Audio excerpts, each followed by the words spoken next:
మీ business ను develop చేసుకోవాలి అనుకుంటున్నారా? మీ పరపతిని పెంచుకోవాలి అనుకుంటున్నారా? అయితే ఓకే టీవీ ద్వారా L band, Aston band ad, scrolling ad, ad with voice overs, logo bug, video ads ద్వారా మీ యాడ్స్ ను పబ్లిష్ చేసుకోండి. సంప్రదించవలసిన ఫోన్ నెంబర్ 8520917933. 700 కార్లతో భట్టి భార్య బల ప్రదర్శన. ఖమ్మం లోక్సభ స్థానానికి నందిని దరఖాస్తు. భారీ కార్ల ర్యాలీతో హైదరాబాద్ కు నందిని రావడంపై కాంగ్రెస్ పార్టీలో చర్చ. 17 ఎంపీ స్థానాలకు 306 దరఖాస్తులు.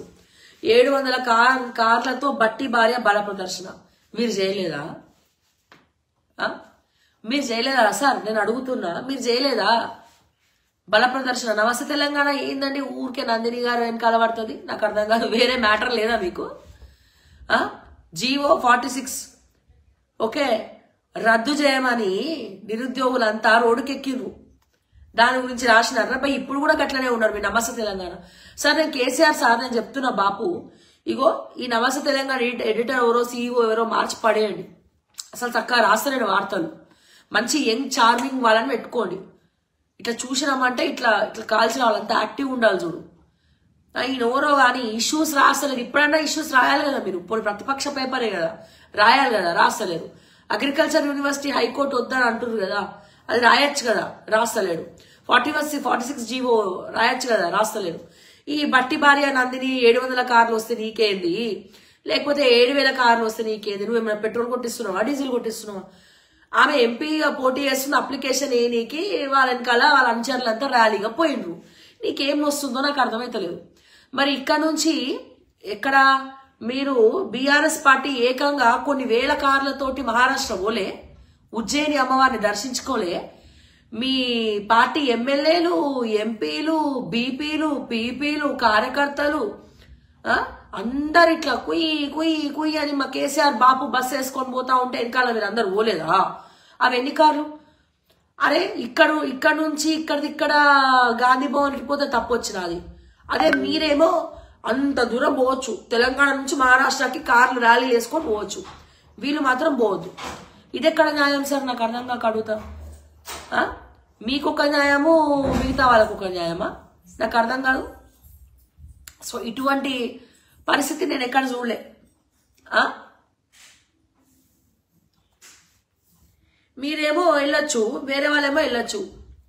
ఎట్లయిపోయిందంటే పరిస్థితి. ఇక ఎందుకు లేని సార్ మళ్ళా ఇక గిట్లా మాట్లాడితే వాళ్ళకి సపోర్ట్ చేస్తున్నావు, వీళ్ళకి సపోర్ట్ చేస్తున్నావు అని అనడం మళ్ళీ ఉల్టా డైలాగ్. మీరు చేసింది కూడా అదే అని చెప్పి మీకు గుర్తు చేస్తున్నాం సార్. ఇంకా ఘోరంగా చేసిరు మీరు. 1000 కార్లు వేసుకొని తెలంగాణ నుంచి ఏకంగా మీరు ఎక్కడో ఏంటండి, ఉజ్జయినికి పోలేదా, మహారాష్ట్రకు పోలేదా? సో ఇవన్నీ చేయలేదా? సో ఇట్లా చాలా విషయాలు నేను మాట్లాడాలంటే అమ్మో అంత ఈజీగా మేము అన్ని మర్చిపోయినాం అనుకున్నారు సార్ మీరు? అస్సలు మర్చిపోలే. కానీ నేను చెప్తున్నా, నేను కేసీఆర్కే చెప్తున్నా, ఎందుకంటే నేను ఫస్ట్ నుంచి కూడా నా ఛానల్ మార్నింగ్ న్యూస్ లో ప్రతిసారి చెప్తా, నేను కేసీఆర్ కి మాత్రమే అభిమానిని. ఎందుకు అభిమాని అంటే ఇంటర్ కాలేజ్ లో ఉన్నప్పుడు నా బ్యాచ్ అందరూ కూడా కేసీఆర్ అంటే కొంచెం లైక్ చేస్తారు. ఎందుకంటే వాళ్ళు అప్పుడు బస్సులు వేసి టిఆర్ఎస్ భవన్ కి తీసుకెళ్లి స్పీచ్లు ఇస్తుండే కేసీఆర్ సార్. భోజనం పెట్టి విద్యార్థులందరికీ తెలంగాణ గురించి స్పీచ్ ఇస్తుండే. సో అప్పుడు అది ఆ స్పీచ్ ఇట్లా నాటకపోయింది, అది ఎంతైనా పోతలేదు. అందుకే కేసీఆర్ ని గౌరవిస్తాను నేను. కేసీఆర్ తప్ప బీఆర్ఎస్ పార్టీలో ఎవ్వరు కూడా, ఆ పార్టీలో ఉన్న వాళ్ళంతా అసలు వేస్ట్ కాదని చెప్పుకోవాలి. సో నేను చెప్తున్నా, కేసీఆర్ గారు దయచేసి నమస్తే తెలంగాణ పేపరు ఎవరైతే మెయింటైన్ చేస్తున్నారో వాళ్ళని మార్చి పడేయండి. ఇది ఇట్లనే ఉంటే ఈ పేపర్ దేనికి పనికిరాదు. సో ఇప్పుడు కూడా రాయాలంటే ఇష్యూస్ చాలా ఉన్నాయి. ఎప్పుడైనా ప్రజా సమస్యలని హైలైట్ చేసి రాస్తేనే పేపర్ మనుగడ అనేది ఉంటది.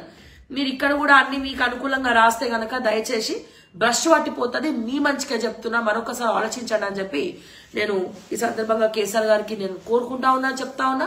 అండ్ అదే రకంగా రేవంత్ రెడ్డి గారిని నేను రిక్వెస్ట్ చేస్తా ఉన్నా, ఈ రోజు కేబినెట్ భేటీలో టీఎస్ గా మారుస్తామా, టీజీగా మారుస్తామా అనేది ఇంపార్టెంట్ కాదు. విద్యార్థుల జీవితాలు, నిరుద్యోగుల జీవితాలను మార్చడమే ఇంపార్టెంట్. సో దయచేసి ఆ తీర్మాన్ మల్లన్న భార్యకి మీరు గవర్నమెంట్ ఆర్డర్ ఏదైతే ఇచ్చారో అది రద్దు చేయండి, లేదా మిగిలిన టీచర్లు అందరూ కూడా సమన్వయం చేయండి. మిగిలిన టీచర్లు ఎవరైతే ట్రాన్స్ఫర్లు అయిపోయినాయో వాళ్ళందరూ కూడా ట్రాన్స్ఫర్లు చేయండి. సో ఇక్కడ పార్షియాలిటీ ఏంది? మీరు డైరెక్ట్ గా రేవంత్ రెడ్డి గారు చేస్తారని అర్థమవుతుంది. ఎందుకంటే విద్యాశాఖ ఆయన దగ్గరే ఉంది కాబట్టి ఆయన చెప్తేనే, ముఖ్యమంత్రి చెప్తేనే అవుతుంది, లేకపోతే కాదు. సో దయచేసి ఆలోచించండి.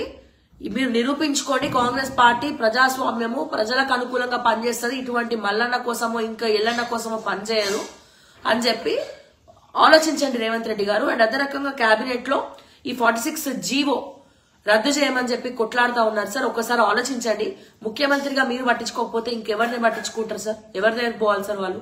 సో ఒకసారి పెద్ద మనసు చేసుకొని మీరు జీవో 46 గురించి కావచ్చు, లేకపోతే రాజేంద్ర నగర్ యూనివర్సిటీలో హైకోర్టుని రద్దు చేయడం కావచ్చు, వీటిపైన ఒకసారి దృష్టి పెట్టాలి. అట్లాగే టీచర్ల ట్రాన్స్ఫర్లు అందరికీ కూడా సమన్వయం చేసి అందరికీ న్యాయం చేయాలని చెప్పి నేను మనస్ఫూర్తిగా కోరుకుంటూ మరిన్ని అప్డేట్స్ కోసం చూస్తూనే ఉండండి ఓకే టీవీ. అంటిల్ దెన్ నేను మీ శ్రావ్య. జై తెలంగాణ, జై హింద్.